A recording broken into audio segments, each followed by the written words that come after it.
Hey DIYers, I'm back again with another Christmas decoration. Today I'm going to show you how to do a 2D star, very similar to the 3D that we did last week.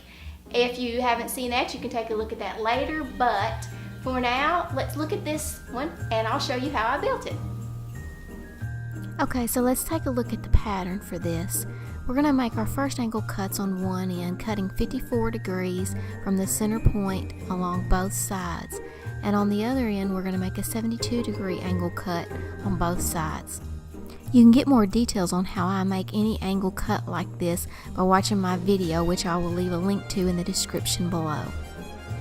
For the second part of the cut, I'm going to use my 30 degree jig, and I'm cutting with my miter saw set to 12 degrees. The math may seem a little off for this cut, but I'm making the cut with the 54 degree angle placed against the jig. Once you start making the cuts, you'll see how this all comes together properly.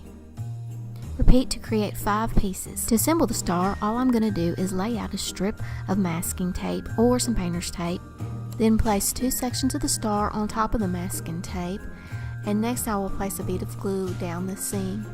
And finally, wrap the tape around the 2 sections to hold it nice and tight until it dries. Repeat for all 5 sections.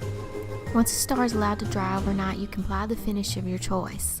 I'm just doing a little bit of glitter paint, and I'm going to add this little ornament to the top of it to decorate it up a little bit.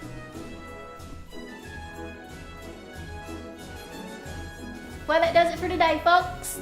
Leave me a comment or a question below, and if you haven't subscribed, take the opportunity to do so now.